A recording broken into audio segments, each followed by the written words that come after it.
our devotion today, find solutions to your problem.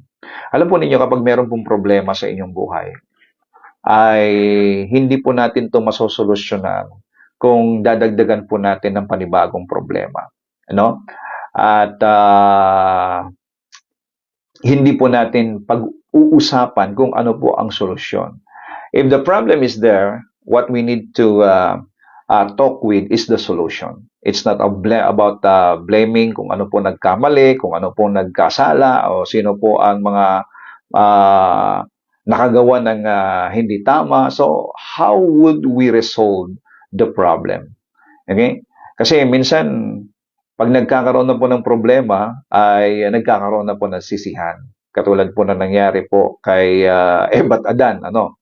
Nung natempo si Eva doon sa temptation po ng ahas, ay si Adan ay natempt na rin, no? Dahil po kay Eva. Kasi ang hirap tanggihan po si Eva. Now, nung sinita sila ng Panginoon, actually hindi naman sila sinita ng Lord eh. Hinanap lang sila ng Panginoon. Where are you, Adam? Adam, where are you? At nagtago na sila. Alam po ninyo, kapag meron tayong nagagawang nagtago si Adan sa si Eva doon sa presence ni Lord. Sabi niya, nagtatago kami kasi hubad kami. At sino nagsabing hubad kayo? Yan. Sino nagsabi na hubad kayo?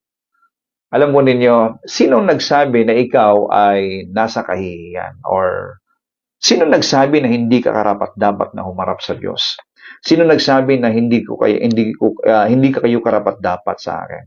Actually, walang nagsabi. Kaya lang, nung nakita nila yung kanilang kahihiyan, eto na ngayon, nagtago na sila. Now, nung tinanong sila ng Panginoon, eto sino ang nagsabi? Kumain ba kayo? Na hindi ibig sabihin na hindi alam ng Panginoon, kundi just to gusto ng Lord na marinig galing sa bibig nila. Ayon na ngayon, instead of aminin yung sarili nilang pagkakamali, eto na, nagkaroon na ng turuan. Yung babae kasing binigay mo yan. Pinakain ako, pinilit niya ako kumain or tinukso ako, no? Something like that. Yung babae naman, tinuro naman niya yung so nagkaroon po ng turuan. Pero alam po ninyo, hindi po na-solve ang problema doon po sa turuan. Pero ito po ang maganda. God is a gracious God. He is a merciful God. No? Siya po'y gumawa ng solusyon. At ang solusyon nga po ay dinamitan. Actually, may man's solution na ginawa po nila Eva at Adan. Ang solusyon na ginawa nila para makaharap sa Diyos ay tinakpan nila ang kanilang sarili sa pamamagitan ng dahon ng igos. So, ibig sabihin po nito ay in their own effort, in their own way, in their own wisdom, tinakpan nila yung kanilang kahiyan, yung kanilang sarili, and they faced the Lord. So, ang tawag po doon ay man's effort or self-righteousness. They want to face the Lord in their own self-righteousness. Pero ito po, hindi po yun ang solusyon. It's not your self-righteousness, but it is about God's way of making you righteous. God's way of making you pleasing in His sight. Ano pong ginawa ng Panginoon? Kumuha po siya ng balat ng hayop. Diba? Yun po ang pinantakip. Leather, high-tech. So, ang balat ng hayop ay napakalaki po ang aral na gustong ipaabot po sa atin. That is God's solution to the problem na napasok nila Eva at Adan. So, ang naging solusyon ay kabayaran ng kanilang pagkakasala ay yung pong kamatayan ng walang kamalay-malay na hayop. Kasi kapag binalatan mo yung hayop, syempre mamamatay po yun. Di ba? At yung hayop walang kasalanan. At yung pong skin ng hayop ay yun ang ipinantakip sa kanila. When we talk about skin or clothings, no? When we talk about clothings, this is the picture of righteousness. At yung pong righteousness na yan ay galing po doon sa hayop. At yung hayop na yan na binalatan ng Panginoon ay larawan ng ating Panginoong Hesukristo. So mga kapatid, ang solusyon na ginawa ng Diyos sa pagkakasala ng sangkatauhan ay ang Panginoong Hesus. He is the solution to man's problem. Pakisulat nga po ninyo yan. Jesus is the solution to man's problem. So makikita pa lang natin from the very start, nung nagkasala sina Eva at Adan, meron ng solusyon agad ang Diyos. Bagamat sina Eva at Adan, gumawa sila ng sarili nilang solusyon. Okay? Minsan tayo, kapag meron tayong problema, gumagawa tayo ng sarili nating solusyon.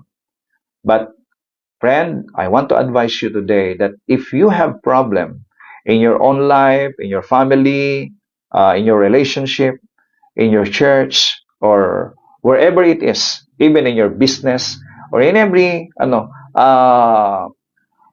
problem na ini-encounter nyo, saan man yan, napakaganda po na idulog natin sa Diyos.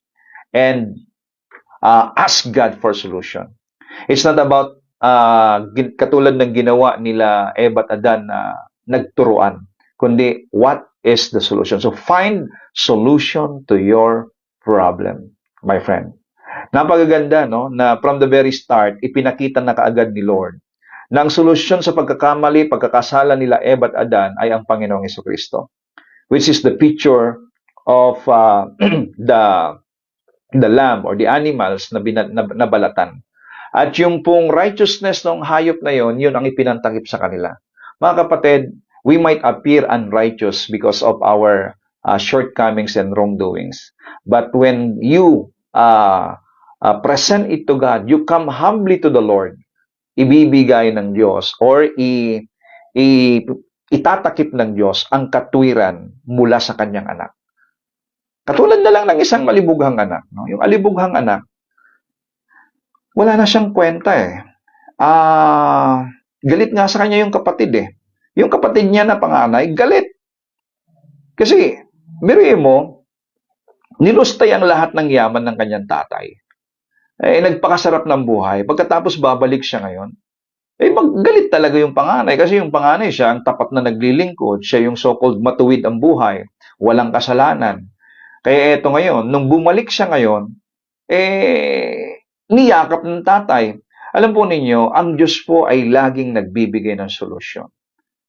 It's not finding about the fault. Hindi sinisi ng ama yung kanyang anak. Alam mo kung bakit ka hindi niya pinagalitan eh, di ba? Alam mo kung bakit ka nagkaganyan? Kung bakit naging amoy baboy ka, yung itsura mo, ang dungis-dungis mo na, ang laki na ng itinanda mo, lahat na lang ng ginawa mo, ganyan. Kasi dahil sa mga pinaggawa mo, matigas kasi ang ulo mo at tama lang na mangyari sa yan. Wala kang salita na marinig mula sa kanyang tatay. And that is the picture of our Father in heaven. Kung bakit sinabi ni Lord, yung pong talinghagang yan, para ipakilala sa atin, sa iyo kapatid, ang amang mapagmahal. Hindi tiningnan ng ama kung ano po ang itsura ng anak. Amoy ng anak.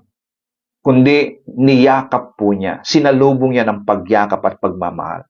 So the solution of the problem doon sa pagkakamali ng tao, sa pagkakamali ng alibughang anak, ay not to blame him and not to pinpoint him of his mistakes, yung mga nakaraan niyang nagawa at pagkakamali, kundi ang solusyon na ibinigay ng Diyos ay pag-ibig. So God's solution to every problem and to every man's mistake is love. Acceptance. That is the solution. Kasi, ano ang solusyon doon sa tao na eto na, naghihirap na siya eh, di ba? Naghihirap na siya. Wala na siyang makain. Wala na siyang ibang solusyon kundi bumalik sa kanyang tatay.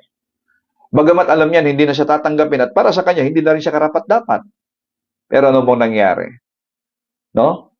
Yung pong expectation niya na maging alipin na lamang, ay hindi po, niyakap siya. At ito no, mapapansin po ninyo, ang sinabi po ng tatay, dalhin niyo dito yung robe.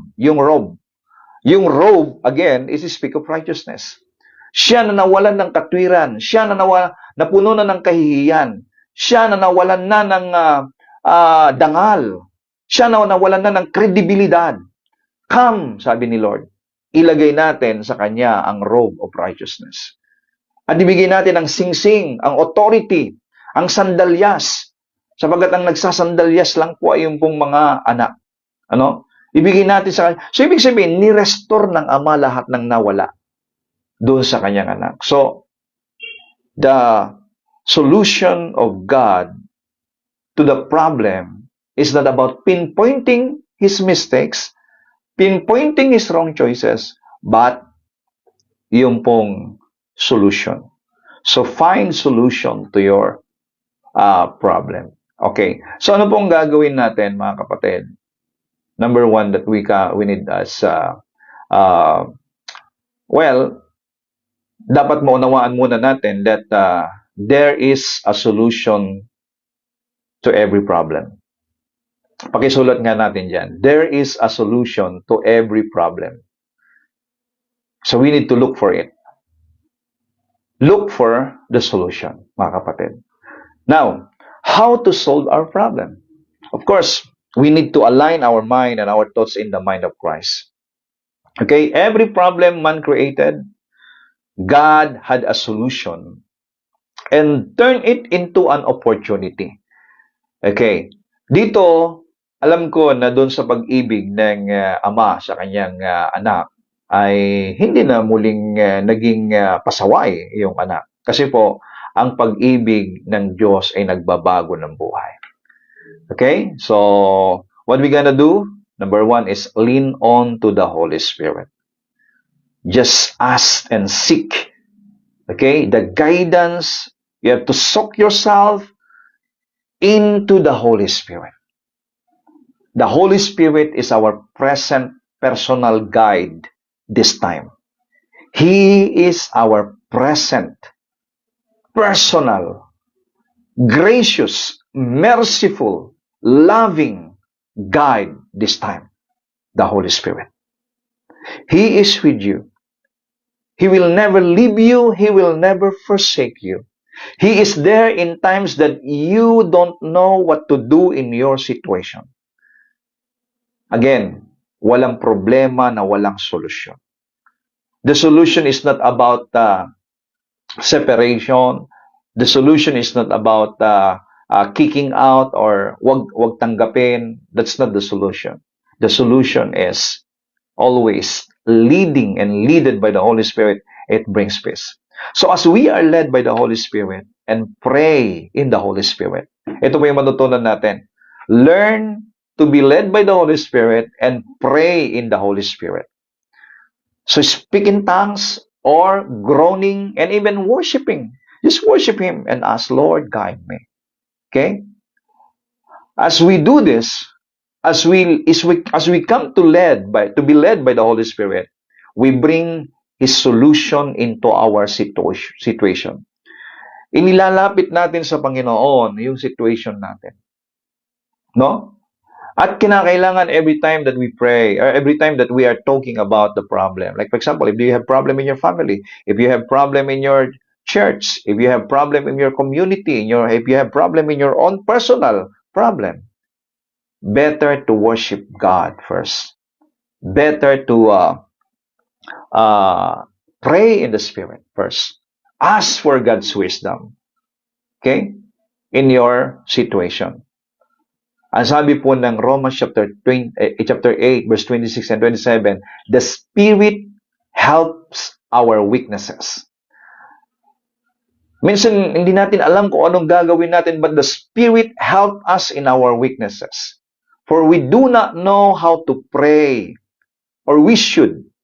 Hindi rin natin alam kung anong gagawin natin, but the Spirit Himself makes intercession for us with groanings too deep for words.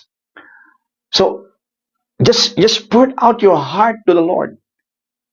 Don't be filled with your emotion. Be filled with the Spirit of the Lord.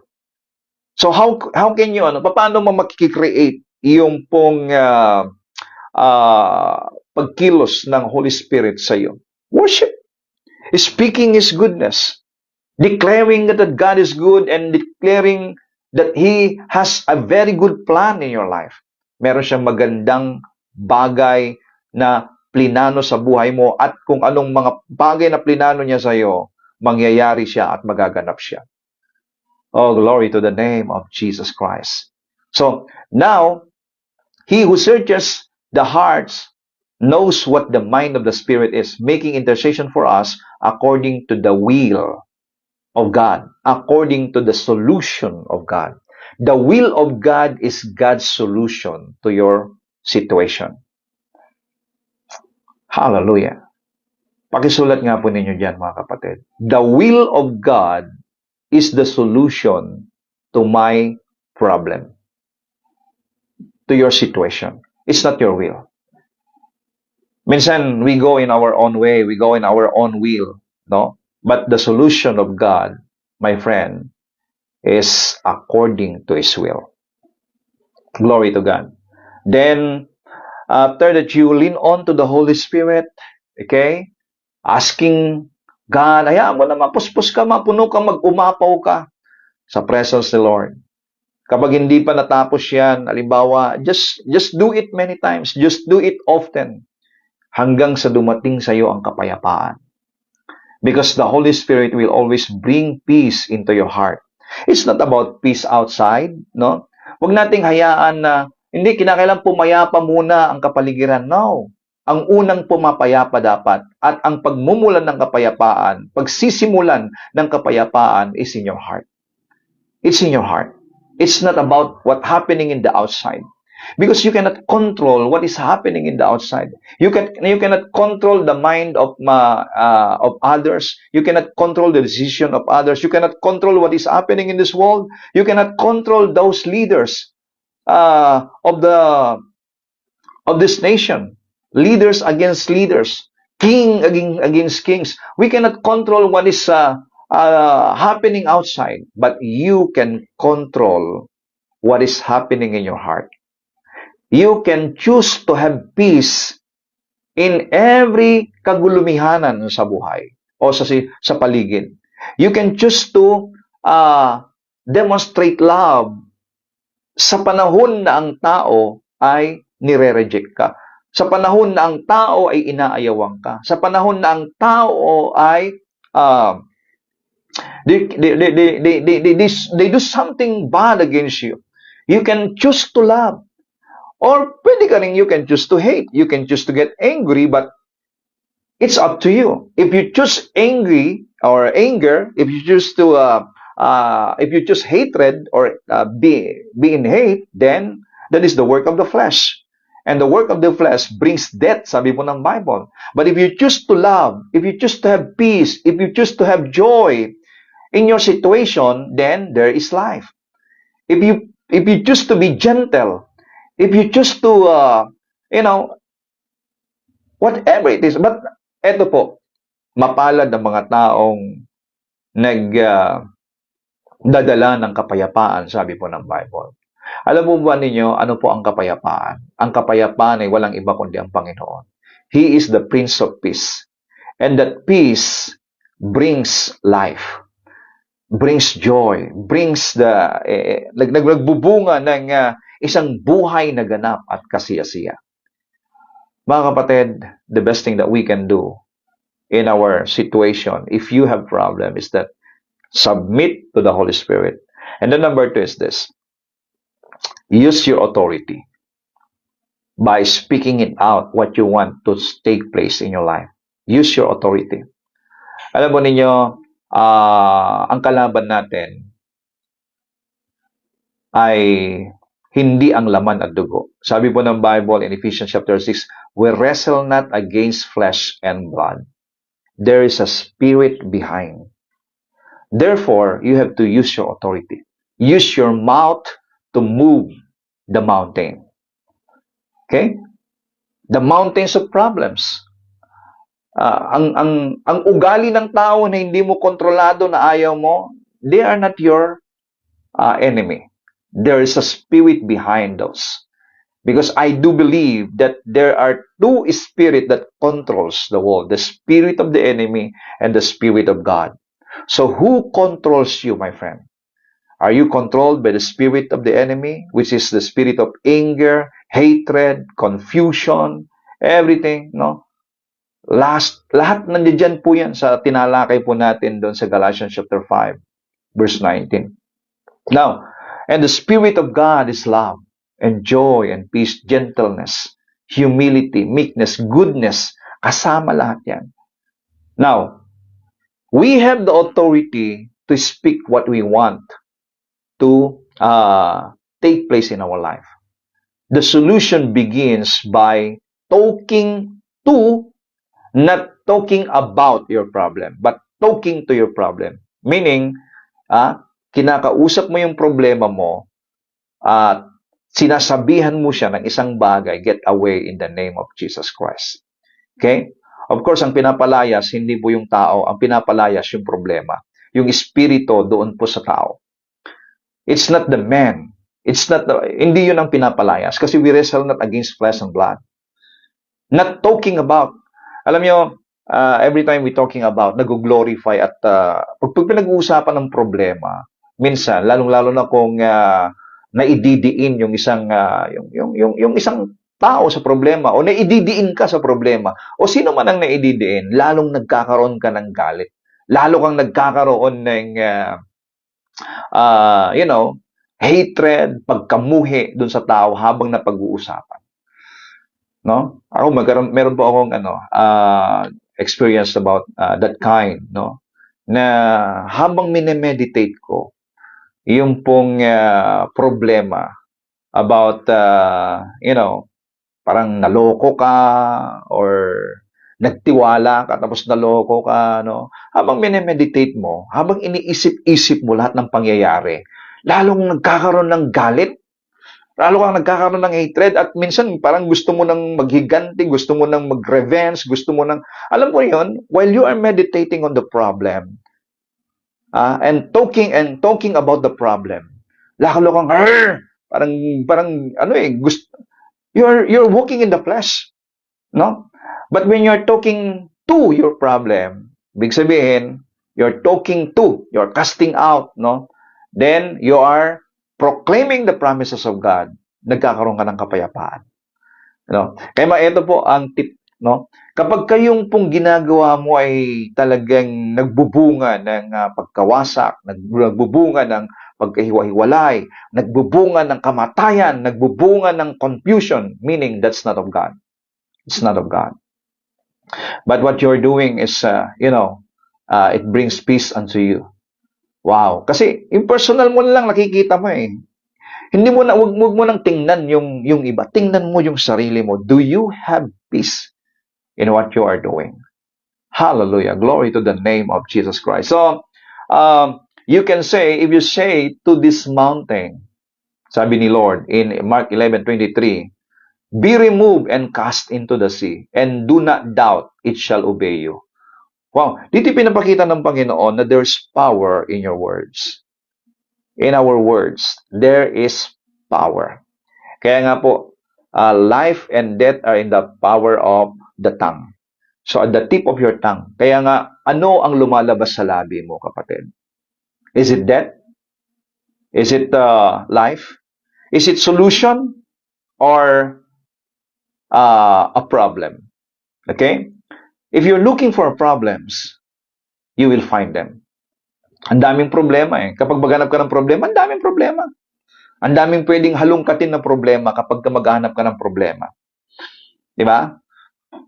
Yung kayong mag-asawa, kayong sa mga anak, sa trabaho, sa negosyo, sa church, sa komunidad, sa bansa natin, ang daming problema. Di ba? If you're looking for problems, there's a lot of problems. But if you're looking for solution, you will find them. Kaya ang tanong ngayon, ano ang hinahanap mo sa sitwasyon mo, kapatid? Are you looking for problems para, eto, ang daming problema, eto, ayan pang problema, eto pa yung problema, or you are looking for solution? Are you looking for problems or are you looking for solutions? If you look for problem, you will find them. There's a lot of problem. If you're looking for solution, there is a solution. There is a way out. So, friend, in your situation, find a solution. Okay? Decide where to place your focus. So let's shift our focus onto solutions. And as we change our thinking, we will change our world. Change your thinking and you change your world, my friend. Okay? Glory to the name of Jesus Christ. So, alam nyo, meron po tayong mga shadows of fear, shadows of doubt, shadows of unbelief, everything. Alam nyo kung bakit po tayo nagkakaroon ng shadows sa buhay natin. Yung anino, minsan takot ka sa anino mo eh. Natatakot ka sa anino. Para bang, anong ano to? Naku, nakakatakot. Mga kapatid,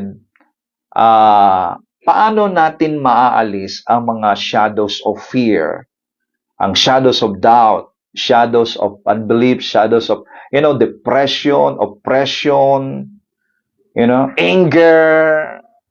Lahat yun ay kadiliman eh. Ang galit, ang confusion, sickness. Sickness is kadiliman yan.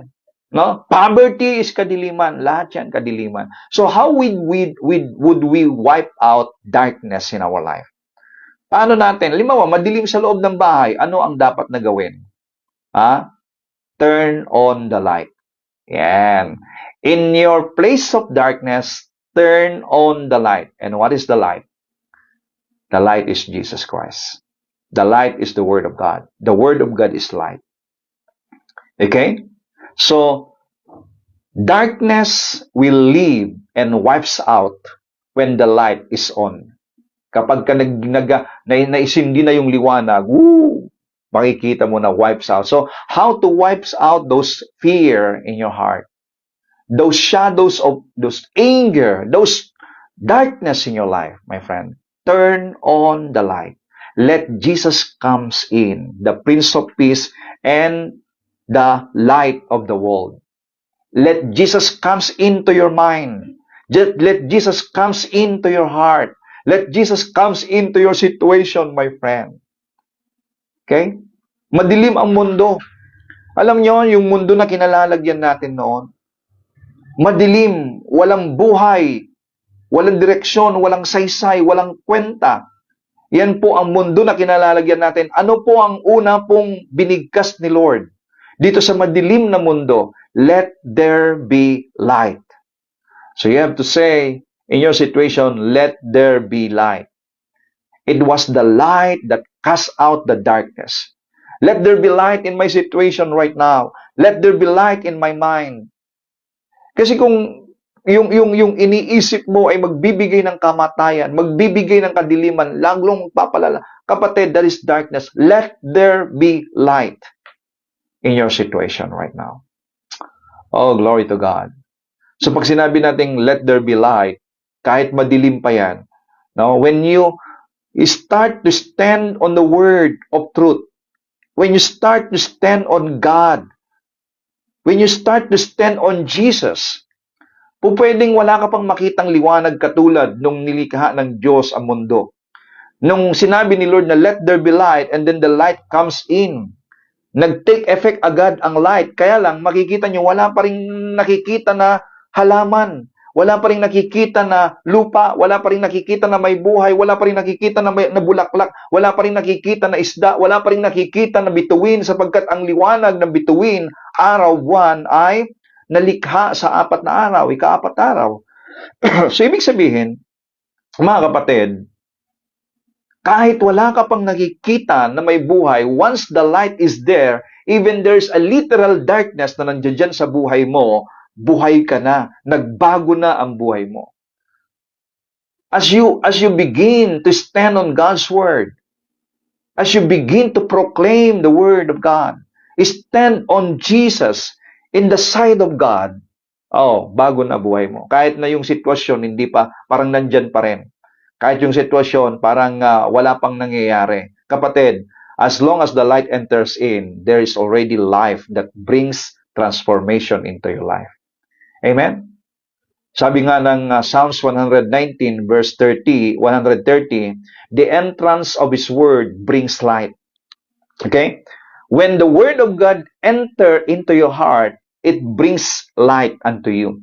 And as you shine the lights of God's word on the shadow of your problem, it will live. Woo! Glory to the name of Jesus Christ. Lalayasan ng problema o ng kadiliman, no? Kapag merong pumasok na liwanag. At ang liwanag na yan ay ang salita ng Diyos. So again, the entrance of God's Word brings light.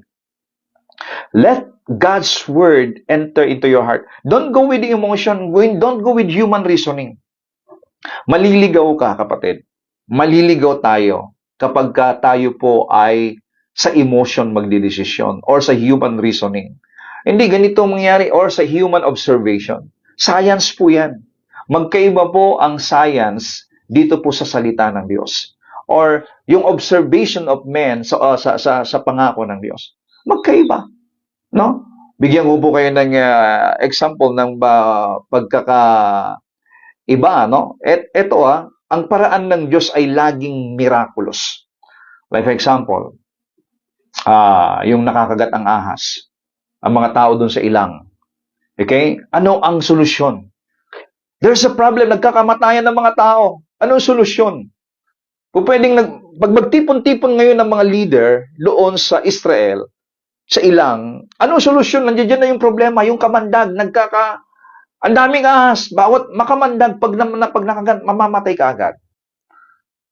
Kapatid, kahit na gaano kalaking katalinong doktor, syempre, ang human perspective, ang human reasoning, and human solution is, kinakailangan meron tayong makuha na anti-rabies. Anti-rabies dapat ang kailangan natin. Okay? Para nang sa ganon, masolusyonan yung kamatayan na nangyayari sa marami. Kasi ang dami nang namatay. Mauubos na tayo. Alam mo ninyo, ang ginawa ni Moses, dumulog siya sa Lord. Lord, anong solusyon? So, always focus onto the solution. Look for the solution on the problem. Lumapit siya ngayon sa Diyos. At sinabi ng Panginoon, eto, yung kaparaanan ng Diyos ay iba sa kaparaanan ng tao. Ang solusyon ng Diyos ay iba sa solusyon ng tao. Kaya sinabi ng Lord, your mind is not my mind. Your thoughts are not my thoughts. Your ways are not my ways. So, ang paraan ng tao, doon sa mga nakakagat na ahas, anti-rabies yan. Di ba? Hospital, doktor. Pero anong sabi ni Lord? Nung dumulog si Moses, sabi niya, gumawa ka ng ahas na tanso. And then, itaas mo. At sino mang tumingin doon, kahit sila'y makagat, hindi sila mamamatay. O, di ba? Tingnan nyo, ang solusyon ni Lord. Hindi niya sinabi na, hindi, pakikidlatan ko lahat ng mga ahas. Papatayin ko lahat ng mga ahas. Hindi yun ang solusyon ni Lord. Kasi, ang pwedeng solusyon ng tao, patayin yung ahas, patayin lahat mga yan. Okay, dapat meron tayong panangga, meron tayong pagtabas sa mga ahas. That's ways of man. Ang ginawa ni Moses, dumulog siya sa Panginoon. At you know what? Yung paraan ng Diyos, hindi kayang abutin ng kaisipan ng tao. The ways of God cannot, reach the thinking and the mind of man. Pwede kang mag-reasoning eh. Ano ang solusyon yan? Paano mawawala ang kamandag kapag tumingin ako dyan? Moses, anong pinaggagawa mo? Pwede sabihin ng mga leader, anong pinaggagawa mo, Moses? Nagkakamatay ng tao, tapos ikaw gumagawa ka ng tanso, tapos titingin kami dyan. Paano? Ang hirap gawin yun, mga kapatid. Ang hirap gawin na tumingin. Andyan na yung ahas, kakagat sa'yo. Tatakbo ka, di ba? Yun, ang tendency niyan, tatakbo ka kasi sa ahas ka nakatingin eh. Pero, alam mo ninyo, lahat ng tumingin doon sa ahas na tanso na itinaas ni Moses, no? Hindi sila namatay. That is the ways of men. Ang ways of men, ways of God. Ang ways ni Lord minsan parang nakakatakot. Kasi nga, sa human perspective, wala kang makitang parang tamang solusyon. Ang tawag po dyan, mga kapatid, is you are living by faith in the Word of God. So live by faith in God's Word. Kung anong sinabi ng salita ng Diyos, tumindig ka kahit na parang nakakatakot. Kasi nakakatakot talaga yan sa human perspective. Pero yan ang paraan ng Panginoon. Okay? Hindi po madali yung, akala nyo madali yung tumingin doon habang nakakagat ka? Hindi Kapag nakagat kasi ang tao, ang tendency ng isipan niya, ano yun? Nandoon sa solusyon kung paano hindi kumalat ang kamandag sa kanyang katawan. So, ang gagawin niya ngayon, kukuha ng tali o kaya magpapaduguin niya para hindi tumaas. So, gagawa siya ng sarili niyang solusyon. Pero that is man's solution. Ang solusyon ng Diyos, tumingin ka doon sa ahas na tanso. And you know what? That is the picture of Jesus Christ. Bakit ahas? He was cursed at the cross. Siya'y naisumpa doon sa cross. At kapag tumingin ka kay Kristo, siya na naisumpa sa cross, ano man ang problema mo ngayon, kamandag man yan ng ahas, o nakakamatay na ang problema mo ngayon, kapatid. Look unto Jesus, the author and the finisher of your faith. He is the solution of your problem. So friend, Jesus is the solution of your problem.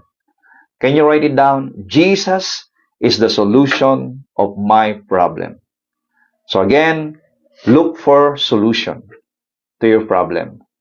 No? Find solutions to your problem. Hindi yung at ang pang-solution na yan ay walang iba kundi ang Panginoon. Hallelujah. Father God, thank you for giving us wisdom today. Open our hearts, O God, unto your solutions to every problem that we are facing. At ikaw, Panginoon, ang siyang patuloy na kumilos sa buhay po namin. Ama, maraming salamat. And everyone, Lord God, ano man ang problema nila, ano man ang kanilang kinakaharap na problema ngayon, you always have the solution. Gaano man ka-imposible na ito, Ama, you have the solution. And thank you, Father. I release the blessing and the favor to everyone listening right now. In Jesus' name, Amen. Amen.